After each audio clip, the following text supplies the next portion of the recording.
moi, personnellement, pour me présenter un peu, je m'appelle Maxime Seligman, j'ai une agence de marketing, je m'occupe de plusieurs clients, je crée de la communication autour d'une identité, d'une image, et au-delà de ça, j'aide aussi des clients à lancer des nouveaux projets, je réfléchis à quel est le meilleur business model à appliquer, comment évaluer les coûts, comment évaluer la faisabilité technique, et ça nous donne la possibilité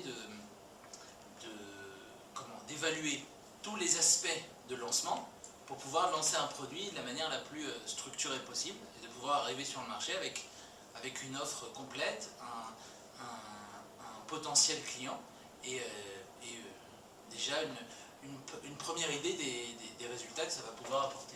Alors justement, ici on peut voir dans le... je vais vous montrer tout d'abord des résultats de quels sont aujourd'hui les investissements qui sont réalisés en Israël. Et vous pouvez voir qu'il y a deux couleurs différentes dans chaque graphique. Depuis le premier trimestre 2011 jusqu'au premier trimestre 2013, aujourd'hui, on a une évolution du nombre de sociétés étrangères qui investissent en Israël, de plus en plus, dans des domaines très différents, on le verra un peu plus tard, mais aujourd'hui, on a une approche qui donne la possibilité de voir que Israël intéresse et donne des garanties qui permettent aux sociétés étrangères ou aux fonds d'investissement étrangers, souvent pour la plupart américains, mais il y en a d'autres, aux fonds d'investissement étrangers pour qui le seul travail qu'ils ont, c'est d'investir dans la société et d'évaluer le risque et de récupérer leur argent.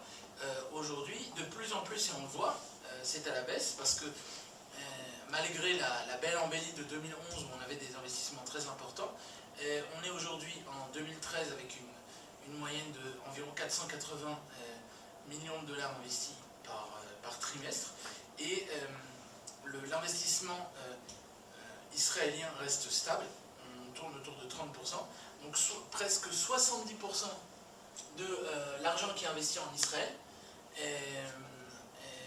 vient de compagnies étrangères et c'est potentiellement intéressant parce que ça veut dire qu'on arrive à justement intéresser les fonds d'investissement étrangers, apporter des fonds étrangers en Israël et vendre finalement cette innovation israélienne. Et la deuxième chose qui est importante, c'est le volume que va générer ces startups et ces différents investissements. Et là, on le voit par catégorie. C'est-à-dire que ici, vous allez voir, aujourd'hui, sur le total d'investissement qui est réalisé par trimestre, on a la répartition des différents secteurs d'activité qui peuvent lever ces fonds, donc intéresser de plus en plus, comme on l'a vu à 70% les compagnies étrangères. On voit qu'il y a eu une baisse significative, puis une remontée fulgurante de tout ce qui est logiciel, software. Dans les logiciels, vous avez aussi tout ce qui est applications mobiles, etc. Avec le décollage complet de toutes les plateformes mobiles, on voit qu'il y a une nette augmentation de l'investissement fait dans ce secteur-là. Les communications qui ont toujours leur part de marché, bien que c'est descendu comme le mobile est descendu et est remonté de manière très très forte. Internet qui prend toujours une place significative. Et le hardware, c'est-à-dire les semi-conducteurs, toutes les recherches qui sont faites au niveau de ce qui peut être fait sur le matériel informatique, il est de moins en moins élevé. Et le clean tech qui est toujours c'est significatif, mais assez symbolique parce qu'on n'est quasiment jamais au-dessus des 10% pour tout ce qui est biotech, pour tout ce qui est les technologies appliquées à la propreté ou à la biologie de manière générale. Alors, quand on souhaite, disons qu'il y a une méthodologie pour créer ce qu'on appelle une start-up. Qu'est-ce que veut dire start-up pour les fonds d'investissement? Une start-up veut dire qu'il y a là une innovation, il y a là une innovation que nous pouvons éventuellement protéger, c'est-à-dire qu'aujourd'hui, la majorité des innovations qu'on connaît est protégée par un brevet. Ce brevet donne la possibilité d'éviter d'être plagié et éventuellement de vendre des licences de ce brevet. Donc ça veut dire que l'innovation étant en place, elle est protégée, et donc soit elle n'est pas copiée, soit alors elle est monétisable. Et l'évaluation juridique, elle est très importante, c'est la première étape. C'est-à-dire que quand vous avez une innovation, une idée intéressante, il ne faut pas la laisser de côté, il faut avoir une réflexion sur comment protéger cette idée. Et on le voit ici, l'évaluation juridique va vous aider beaucoup. C'est vraiment la première étape. Avant même de se lancer dans combien va me coûter l'ouverture des locaux ou combien va me coûter le développement, ce qui est très important, c'est d'évaluer juridiquement quelle est l'approche que vous allez avoir vis-à-vis du marché et de vos concurrents. Si vous avez une idée qui existe déjà, mais vous souhaitez la changer un peu, c'est-à-dire que vous avez un facteur différentiel faible, il faut vérifier auprès d'un expert si ce facteur-là est brevetable, c'est-à-dire est-ce que cette différence vous permet de vous démarquer, de vous protéger de la concurrence, ou alors est-ce que vous allez devoir simplement lancer ce produit et espérer que les clients et le public réagira positivement et que vous devancerez votre marché. Donc cet aspect il est important, et évidemment en juridique on parle aussi de structure. Il y a des entreprises, des entreprises que vous allez pouvoir diriger qui sont unipersonnelles, c'est-à-dire que c'est des petites entreprises, des micro-entreprises que vous allez pouvoir faire pour commencer à avancer sur votre structure, ou alors vous allez vous poser la question de savoir si vous voulez avoir une entreprise à responsabilité limitée qui vous protège vis-à-vis de pertes ou d'investissements, etc., où vous pouvez donner, vendre ou accepter des investissements, parce que pas le cas dans une société unipersonnelle, on ne peut pas accepter l'investissement, sachant que c'est notre nom, mais ce n'est pas une société qui a des parts divisibles. Ou bien alors une société avec justement des parts divisibles, un comité d'administration, etc., etc. Et ça aussi, c'est de la réflexion. Alors ça dépendra de l'investissement de départ, ça dépendra également de l'objectif, de quel marché vous visez, et quel est votre revenu que vous allez définir par mois, ou en tout cas dans votre évaluation de ce fameux business plan.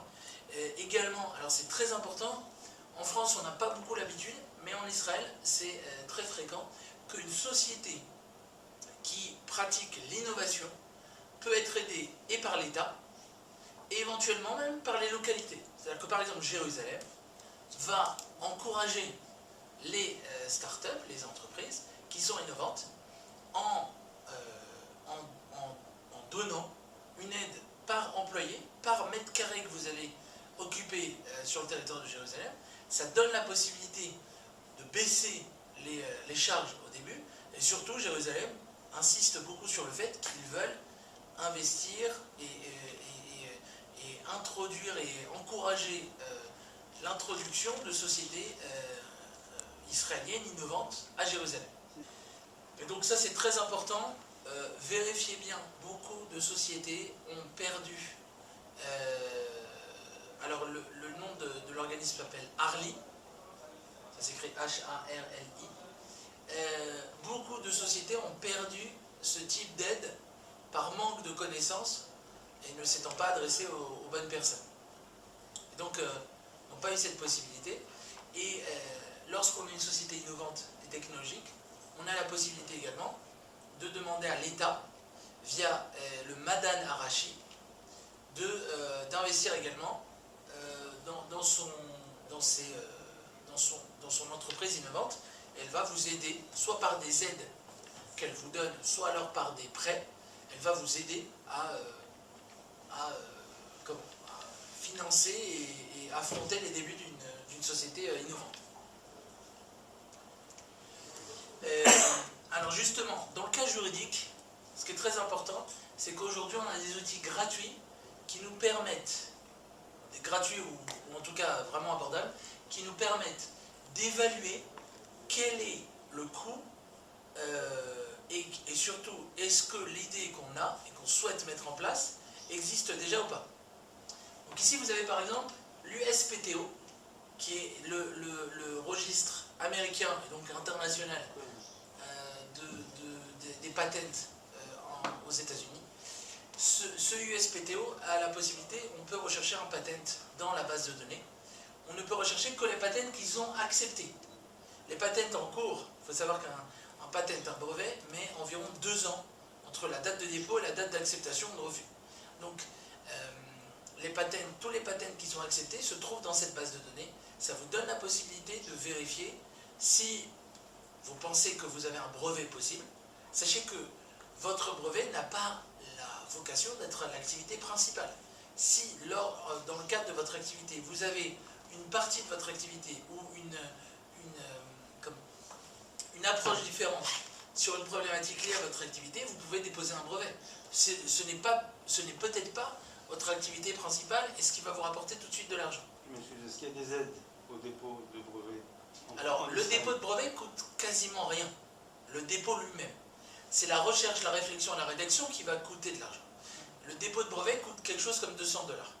Maintenant, ce qu'il y a, c'est que, alors, justement, vous posez la bonne question, parce qu'en Israël, ils viennent de recevoir le Ishour, l'autorisation de déposer les patents aux États-Unis, donc ils sont mandatés comme dépositaires légal pour les États-Unis, et ils ont un service, le Bureau national des patents en Israël se trouve au Gan Technologie en face du Canyon Manra, à Jérusalem. Ce bureau-là donc a l'autorisation de déposer des brevets et ont même un service qui vous coûte quelque chose comme 60 $, qui vous permet de vous aider à rédiger et chercher et même déposer votre projet de patent, et il sera accompagné par un professionnel. Ça coûte, vraiment c'est symbolique comme ça, et ça vous aide à faire toutes les démarches, parce que sinon un avocat de patent, c'est une démarche qui est très claire, très connue, mais pour n'importe quel patent, ça coûte entre 3 000 et 8 000 $ pour déposer un patent, en fonction de la complexité du domaine d'activité, etc. Donc, et alors, justement pour les francophones également, on a l'INPI qui nous donne la possibilité de rechercher également des patents. On parle là de patents pour l'USPTO et pour le Bureau des patents en Israël, mais l'INPI et même le Bureau des patents en Israël vous permettent également de protéger votre marque. Parce que il faut comprendre deux choses. Vous avez l'innovation technologique qui est brevetée par un patent, mais vous avez également le fait que vous ayez une image à protéger. Le fameux TM, Trademarks, ou alors le C, Copyright, fait que ça protège une marque. Ça vous donne la possibilité, si vous avez un nom ou un positionnement particulier, de protéger une partie de votre image pour éviter que quelqu'un ne prenne cette image.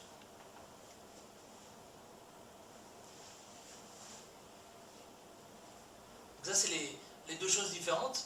Il y a également une troisième chose qui vous protège moins, mais qui est un registre international qui se trouve en Suisse, qui s'appelle l'IDDN, qui vous permet, dans le cas de codes à déposer, c'est-à-dire que lorsque vous avez des codes sources, on parle bien évidemment là d'idées technologiques, informatiques, ça s'applique moins aux idées terrain, mais sur les idées technologiques, l'IDDN vous permet de déposer vos codes et de protéger vos codes en cas, et en fait ça crée une antériorité, en cas de plagiat, vous avez la preuve de l'IDDN que vous avez déposé ce code, et donc vous avez une preuve d'antériorité s'il y a un... Ensuite, là on va parler de monétisation et c'est le point le plus important. C'est-à-dire que lorsque on a un business à défendre et une valeur ajoutée, on va vouloir faire en sorte que cette valeur ajoutée soit monétisée de la meilleure manière possible. Alors de la meilleure manière possible, ça ne veut pas dire gagner le plus d'argent dans les prochaines semaines, mais plutôt d'avoir une vision à moyen voire long terme. C'est-à-dire que aujourd'hui, de plus en plus de compagnies ont compris que le fait de vendre ces services sur Internet, sur un support gratuit et diffusé de manière anonyme, va rapporter beaucoup moins d'argent que, par exemple, de proposer ces services gratuitement et ensuite de proposer un service supplémentaire, un service complémentaire, et de faire payer ce service. Aujourd'hui, la première chose à évaluer lorsque vous devez évaluer une monétisation, c'est la partie où vous allez justement faire une étude de marché sur les besoins. Donc, bien évidemment, chaque entreprise, chaque produit doit répondre à un besoin, sinon il est très compliqué de communiquer autour, de le promotionner, de trouver des clients qui seront intéressés. Et la première chose, c'est d'évaluer un coût qui va peut-être être lié à l'industrie auquel il touche. Vous avez des modèles qui vont vous permettre d'évaluer quels sont les coûts qui sont liés et générés vis-à-vis de cette technologie, de cette innovation. Et la deuxième chose, c'est, et c'est très important, c'est de faire preuve de rigueur dans l'évaluation financière, c'est-à-dire que vous allez évaluer tous les coûts principaux ou annexes dans votre évaluation, et il est très important de prendre en charge la totalité des coûts pour avoir une valeur réelle et pouvoir savoir combien de temps ou alors combien d'argent vous allez devoir récupérer ou investir pour pouvoir envisager une activité de 6 mois ou d'1 an minimum. Grosso modo, il faut envisager 18 mois d'activité pour espérer avoir un retour sur investissement et commencer à être plus gagnant que dépensier. Et ça, c'est important. Les monétisations envisagées, on va les voir tout de suite.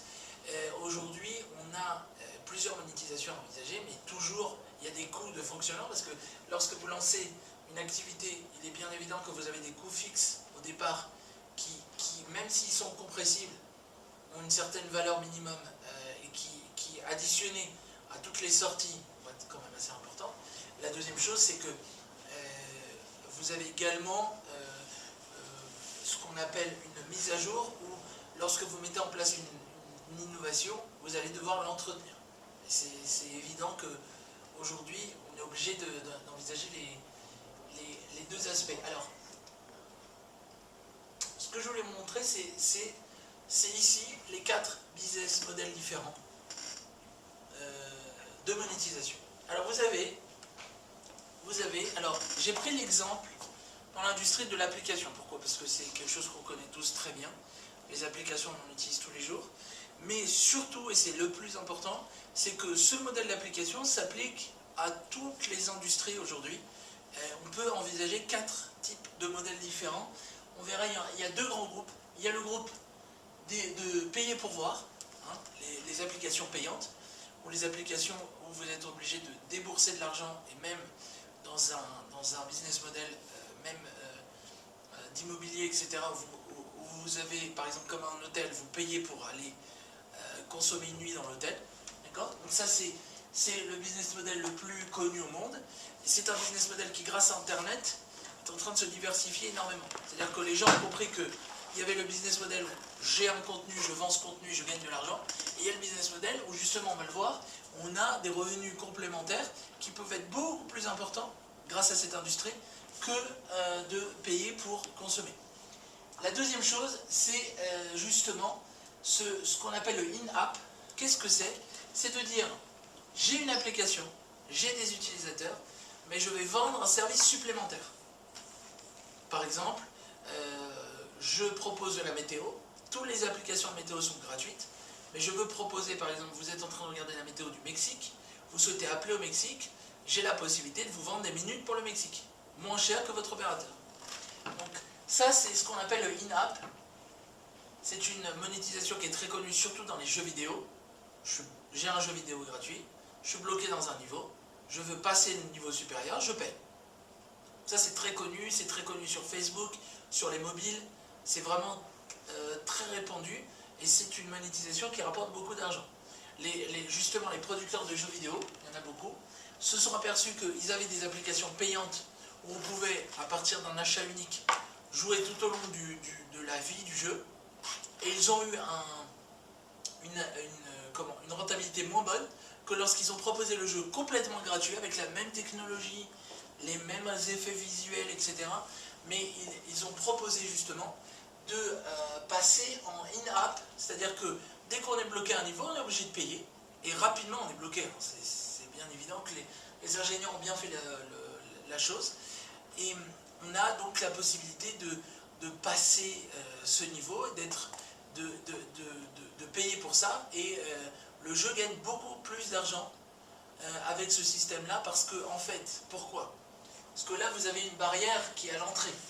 C'est-à-dire que vous allez filtrer de manière naturelle tous les gens qui ne sont pas intéressés, qui n'ont pas la possibilité d'acheter, etc., etc. Alors que dans ce cas-là, vous avez une possibilité, et c'est tout ce qui est très intéressant, c'est que vous avez une possibilité de proposer approche où les gens vont pouvoir tester, essayer, et justement, c'est des choses qui sont très peu faites dans l'immobilier, de manière générale, mais qui pourraient être mises en place, avec une réflexion en amont, mais qui pourraient être mises en place, où justement on dit l'accès est disponible gratuitement, dès que vous consommez, dès que vous souhaitez, dès que vous voulez upgrader, vous avez, vous avez la possibilité de payer pour obtenir le service supplémentaire. C'est ce qu'on voit par exemple dans un canyon. Un canyon, quand vous rentrez, vous avez de la lumière, vous avez du Mazgan, vous avez tous les services, vous ne payez pas l'entrée. En revanche, dès que vous rentrez dans un magasin, même phénomène, mais vous avez la possibilité de vous asseoir, de consommer, de manger, etc. etc. Et ce business model rapporté à tout ce qui est technologie, etc., on a le modèle ici qui s'appelle le in-app. Alors ensuite, c'est très facile, on a aussi le modèle basé sur la publicité. Alors on le connaît, c'est tous les modèles de magazines gratuits, distribués gratuitement, tous les modèles de contenu où justement on va proposer de consommer et de regarder du contenu, et l'emplacement des publicités qui vous est imposé, ou qui nous est imposé en tant que lecteur, se trouve être la rentabilité du modèle en question. Alors justement, plus le contenu va être de qualité, plus la publicité va revenir à l'annonceur, à l'éditeur, pardon, et plus elle va coûter cher à l'annonceur. Ça, c'est un modèle aussi très intéressant. C'est le fait de proposer, et justement à l'inverse, autant là, dans l'application payante à l'entrée, dans ce modèle-là, on va vouloir avoir le maximum de trafic. Et donc on va essayer d'être le plus sexy et intéressant possible. On va essayer justement de travailler sur comment faire que les gens voient, cliquent, lisent, s'intéressent, reviennent, etc.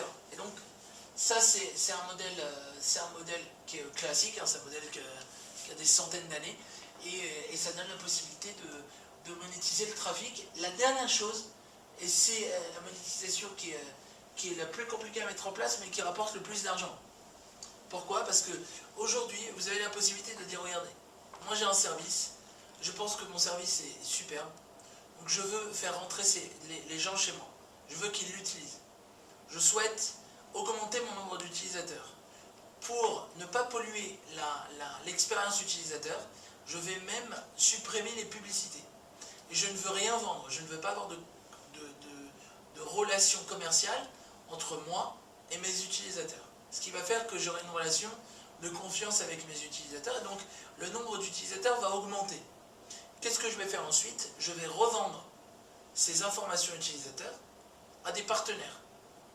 Par exemple, je propose, moi, un site où, simplement en s'abonnant, je vais avoir du contenu de qualité que je vais recevoir ou auquel je vais accéder grâce à mon mobile. Je vais pouvoir revendre cette base de données à des partenaires qui vont pouvoir l'utiliser pour de la publicité.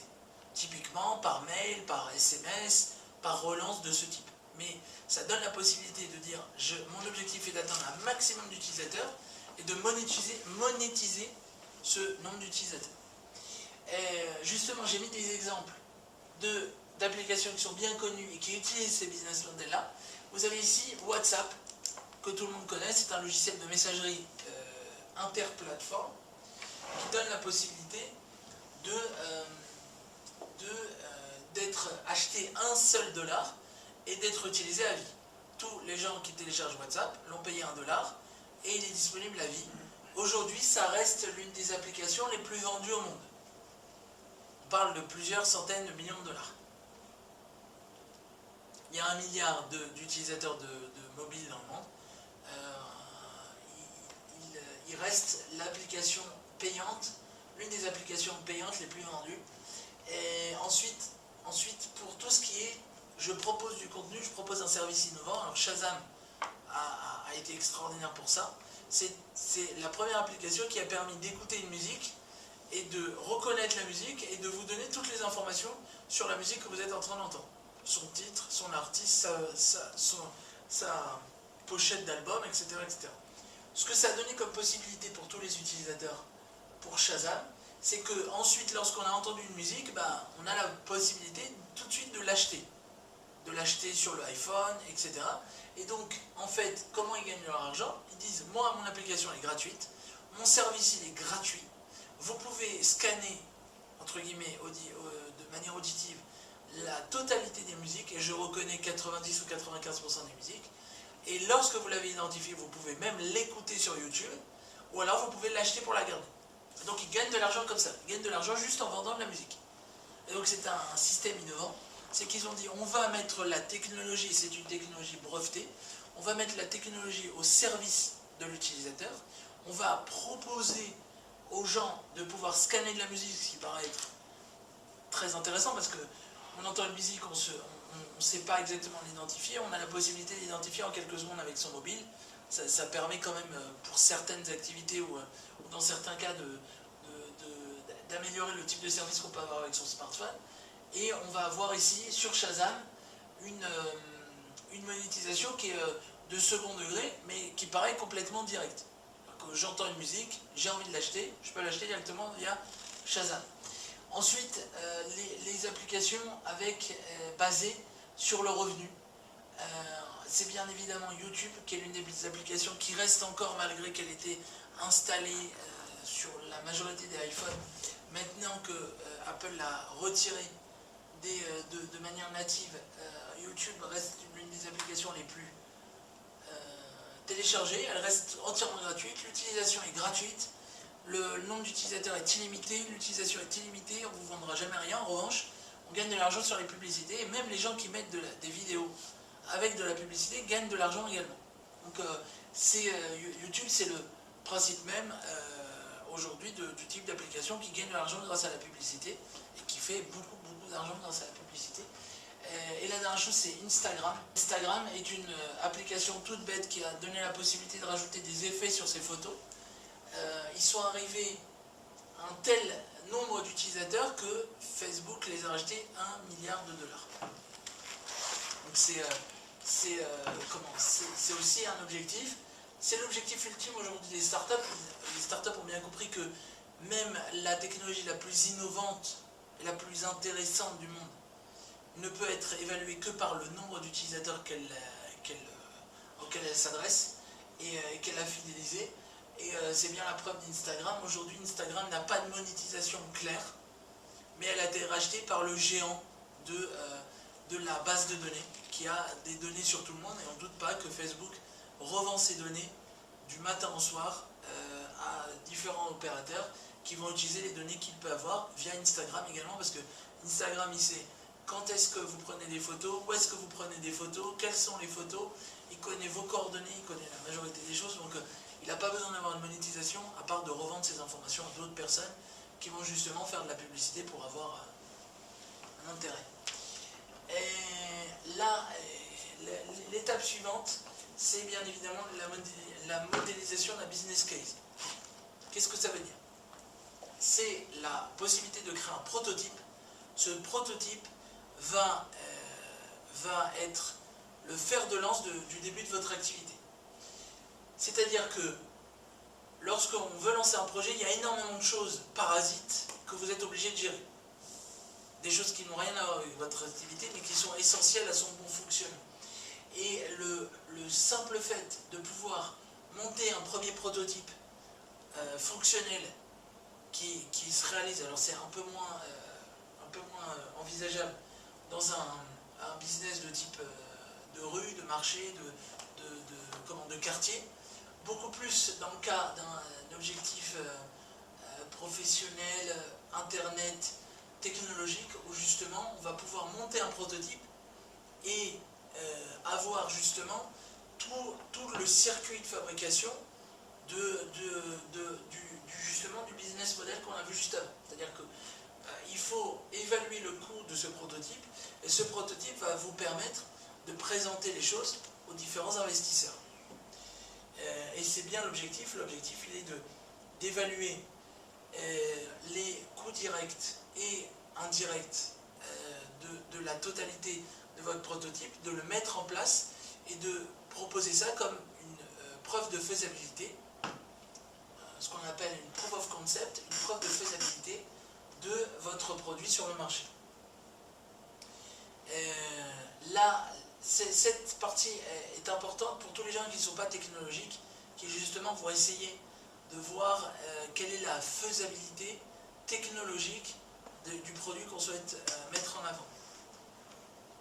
Il est évident aujourd'hui que si je prétends que je veux construire un ascenseur qui va sur la Lune, je vais intéresser énormément de gens, mais la faisabilité technique va bloquer. Il est très important également d'évaluer, c'est primordial, d'évaluer, et même au fur et à mesure du développement et de la réflexion et de la recherche, de corriger les erreurs qu'on va pouvoir voir dans le business model précédent. Beaucoup de sociétés se sont lancées sans porter attention à cette étape-là et ont chuté alors que l'idée et le projet et le besoin étaient importants.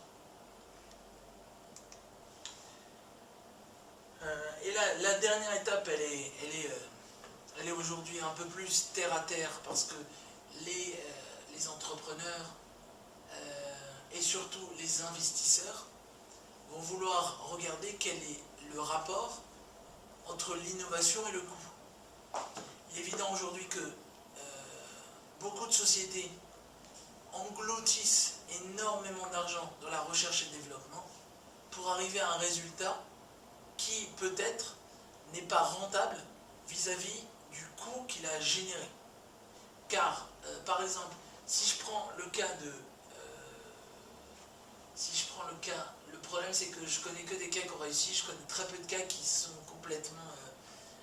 qui ont complètement raté, mais aujourd'hui il y a énormément de sites internet ou d'entreprises qui ont englouti énormément d'argent, mais l'innovation était faible par rapport au coût que ça a généré, et ce rapport a été complètement démesuré. Et c'est très important toujours d'évaluer le coût nécessaire pour arriver à son objectif. Là encore, c'est affaire de professionnels, c'est-à-dire qu'en fonction du domaine d'activité où vous allez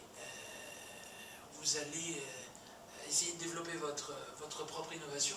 Il est très important donc de s'adresser à des professionnels qui vont vous aider par leur expérience des choses qui ont été réalisées, des choses qui sont irréalisables et des choses qui sont réalisables beaucoup plus simplement. Moi, dans mon cas personnel, j'ai déjà développé un système entier pour gérer du Wi-Fi, alors qu'un système existait déjà dans le marché qui coûtait 250 $. Donc, quand on regarde ça, on s'aperçoit que l'expérience permet de gagner du temps et surtout la recherche un peu plus poussée, un peu plus approfondie, plutôt que de faire cette recherche pas à pas, m'aurait permis d'économiser du temps et de l'argent. C'est typiquement le genre de choses qui peut survenir lorsque on évalue mal le coût et les détails d'une entreprise. Alors, juste après, si vous le souhaitez, on peut voir comment justement diffuser et trouver des nouveaux clients pour son activité. C'est plus important parce que à partir du moment où on a une activité, un produit, qu'on a bien défini comment on va générer du profit pour ce produit, on va vouloir justement le faire connaître et le diffuser au plus grand nombre. L'objectif de chaque produit, il est de trouver sa clientèle et qu'elle soit la plus large possible. La dernière chose que je voulais vous montrer, je ne l'ai pas montré, c'est moi j'habite à Jérusalem, donc je suis assez content, c'est une start-up qui existe à Jérusalem qui propose du rechargement de smartphones et même de voitures sans fil. C'est-à-dire qu'on pose sur une surface plane et ça recharge de manière manuelle. C'est l'une des réussites à Jérusalem. Ils ont levé énormément d'argent. General Motors a investi 30 millions de $ chez eux pour recharger les voitures électriques. Donc ils sont en train de monter des plaques énormes. On garde juste sa voiture, ça la recharge tout seul. Ils ont investi énormément. C'est l'un des grands succès ces dernières années en Israël. Justement, alors ce que je voulais vous montrer très rapidement, c'est toute la partie comment récupérer du trafic, comment générer du trafic sur son site internet, ou de manière générale dans son activité. Je monte un site qui présente mon activité je veux le faire diffuser et gagner de l'argent. Ou alors en tout cas payer le moins d'argent possible pour pouvoir avoir des utilisateurs et des consommateurs. Donc on a la première possibilité, et dans votre cas c'est idéal, c'est d'écrire du contenu sur les autres sites. C'est-à-dire que si vous êtes dans le tourisme, vous avez la possibilité d'aller voir d'autres sites, de signer ces articles de votre nom, ou même de la société, ou de l'hôtel, ou de l'hébergement, etc. Et d'écrire du contenu sur les autres sites vous permet d'améliorer votre notoriété. C'est très important de pouvoir l'envisager. C'est une forme de publicité. Certains sites internet vont accueillir votre contenu gratuitement, d'autres vont l'accueillir de manière payante. Vous allez payer cet article pour pouvoir être diffusé sur ce contenu. La deuxième chose, alors ça c'est très simple et c'est très connu, c'est d'acheter des bannières publicitaires.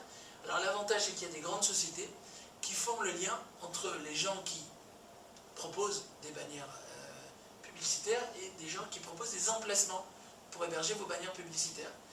C'est ce qu'on appelle un exchange programme, c'est-à-dire qu'on ne va pas savoir où on le diffuse, mais on va définir quelles sont les bannières et comment on souhaite payer cette diffusion.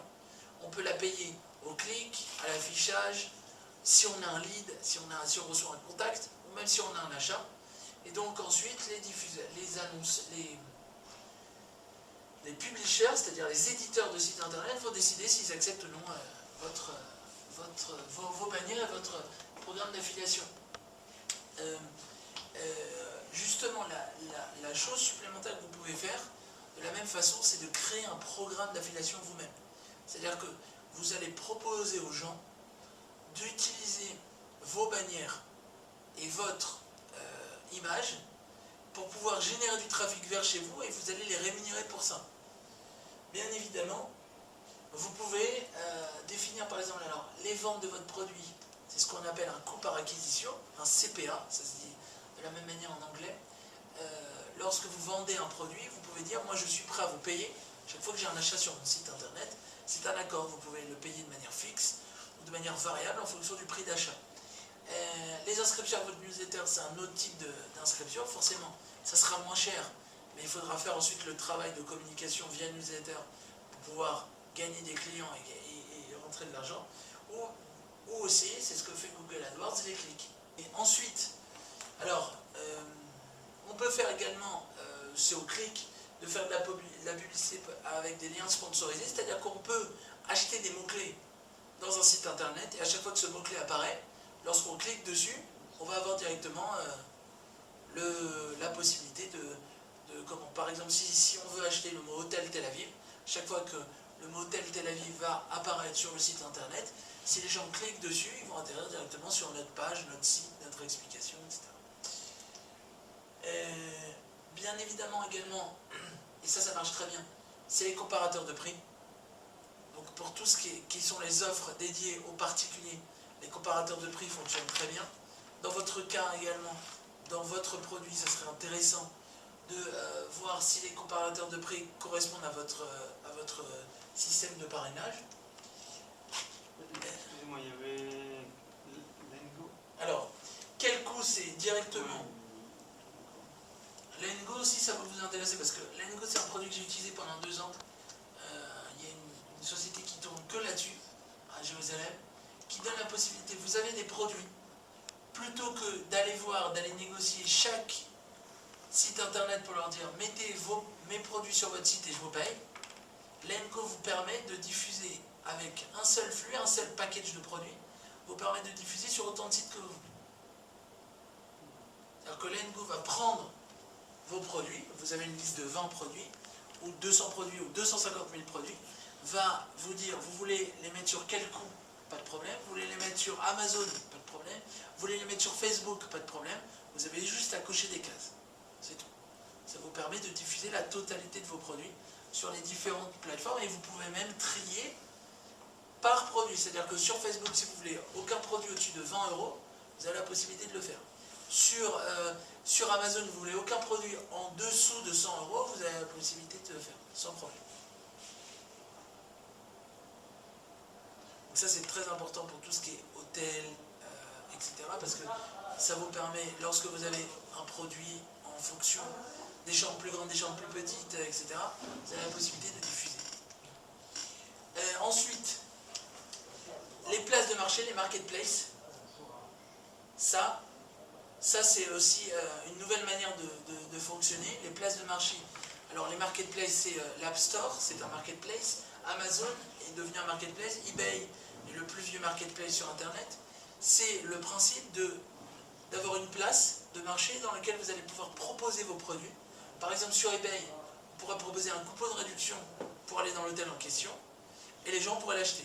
De la même façon,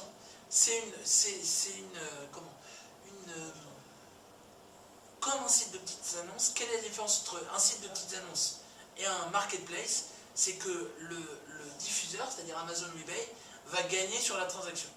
Or, un site de petites annonces, ils n'interviennent pas dans la transaction. Vraiment la seule différence. Si vous regardez deux sites internet, leboncoin.fr pour ceux qui connaissent, c'est un site internet qui ne va jamais intervenir sur la transaction entre l'acheteur et le vendeur. Alors que eBay, au contraire, il n'intervient que dans la transaction entre l'acheteur et le vendeur. Et mon dernier conseil, c'est ne transigez jamais sur la qualité. Alors ça a l'air d'être une phrase toute faite et toute bateau, mais c'est très important. Aujourd'hui, vous n'arriverez jamais à vos fins si, je veux dire, aujourd'hui même, je pourrais vous montrer des sites internet, même des sites internet qui vendent des choses extraordinaires pour 5 $, ont une qualité de fabrication et de mise en avant extraordinaire. Vous parlez de marketplace, je vais souvent sur un marketplace pour réaliser des petites vidéos, des petits contenus comme ça. Tout coûte 5 $ là-bas, mais ils ont une mise en avant qui est extraordinaire. C'est pas parce que ça coûte 5 $ qu'ils n'ont rien fait pour mettre en avant les produits, les services, les gens, etc. C'est quel marketplace là? Ça s'appelle Fiverr, F-I-V-E-2-R. Quand on s'adresse à des sites comme ça, ils ne transigent pas sur la qualité. C'est très important toujours d'avoir la qualité optimale. Investissez dans le design, investissez dans votre image, investissez dans un logo. Ne pensez pas que votre produit seul ou que le positionnement de votre produit suffit à vous vendre. Généralement, un produit moins bien positionné mais mieux vendu marche beaucoup mieux. Donc c'est très important toujours d'investir dans un design sympathique, une approche sympathique, etc., etc. Alors, vos questions, si vous en avez, je vous les Et ici, au niveau approche, capitaux, risques et autres, c'est quoi les filières? Alors, ça c'est une excellente question. Il y a aujourd'hui des fonds d'investissement. Il y a deux types de fonds d'investissement aujourd'hui. Il y a des capital risques qui sont early stage, ça veut dire vous n'avez rien, vous n'existez pas. Vous voulez commencer votre activité, ils sont prêts à mettre, c'est des tickets grosso modo entre 100 000 et 300 000 $. D'accord? Et ils vont vous demander 30% de votre société. Okay. Ça c'est la première approche. Il y a un fonds d'investissement qui est très connu, qui est francophone, qui est dirigé par un monsieur qui s'appelle Jérémy Bérébi, et en fait qui est le fonds d'investissement du PDG de Free en France, qui s'appelle Kima Ventures. Alors l'avantage c'est que leur site est en anglais, mais ils ont un formulaire de contact, vous remplissez tout dans le formulaire de contact, ils vous rappellent. Il leur arrive très souvent d'investir en moins d'une semaine si le projet est super carré. Les fameux 100 000 ou 200 000 $. Kima Venture. Kima Ventures. Kima, K-I-M-A, exactement. Sinon, il y a d'autres investisseurs. Alors, il y a deux grands types d'investisseurs. Il y a des business angels, ça tend à disparaître complètement. C'est des gens qui vous font confiance, qui ne vont pas s'investir dans le projet à fond, qui vont investir de l'argent et qui vont espérer un retour sur investissement. Et ensuite, il y a des venture capital, et Kima Ventures est une venture capital, qui vont s'ingérer beaucoup plus dans votre société, mais d'un autre côté, ils vont vous proposer un nombre de contacts beaucoup plus important. Kima Ventures, par exemple, est très lié à une agence web. Quand on passe par Kima Ventures, ben, on reçoit les services de l'agence web également. On reçoit également un accompagnement professionnel. Donc, ça donne la possibilité d'être encadré. Alors, c'est vrai que c'est un peu cher, 200 000, 300 000 $ pour 30% d'un projet. D'un autre côté, s'il est bien monté et que les 300 000 $ permettent de vraiment rentrer sur le marché et de commencer son activité, ça donne la possibilité d'avoir une première lancée efficace, parce que et c'est de l'argent, et c'est un réseau, c'est des professionnels, ils connaissent très bien leur métier, ils ont déjà beaucoup de succès derrière eux, donc c'est conseillé dans certains cas. Alors maintenant il y a aussi des venture capitalistes qui sont sous forme d'incubateurs comme à GVP à Jérusalem, qui vous permettent de vous accueillir, de vous héberger et de vous demander jusqu'à 50% de votre projet, mais de mettre jusqu'à, si je ne me trompe pas, $1 million sur votre projet. C'est beaucoup d'argent. D'un autre côté, ils sont vraiment sur vous, parce que c'est un mode de vie, un mode de fonctionnement complètement différent. Vous n'avez pas de liberté, vous n'êtes pas l'entrepreneur, vous êtes quasiment l'employé. Ils vous payent par mois pour continuer, etc. etc. Donc il y a plusieurs modes de fonctionnement. Le tout étant de s'intéresser à quel est le business qu'on souhaite monter, parce qu'il n'y a pas le mode de fonctionnement idéal, il est vraiment en fonction de l'activité que vous souhaitez lancer. Il y a des activités où, par exemple, JVP est professionnel de tout ce qui est média. Ils ont fait une exit extraordinaire lorsqu'ils ont vendu une société qui faisait de la publicité dans les jeux vidéo. Vous jouez aux voitures, vous voyez de la publicité sur les côtés. Eux, ils vendaient la plateforme pour vendre de la publicité. Ils ont gagné énormément d'argent avec ça. Ils sont spécialisés là-dedans, donc vraiment, ils s'intéressent à tout ce qui est médias. Ils ont des startups qui font des films, de la publicité, etc. Mais c'est un mode de fonctionnement différent. On s'assure d'être financé incroyablement. D'un autre côté, on est employé de sa propre société. Donc il faut voir quel est le mode de fonctionnement ou à quoi on s'attend. Voilà. Merci beaucoup.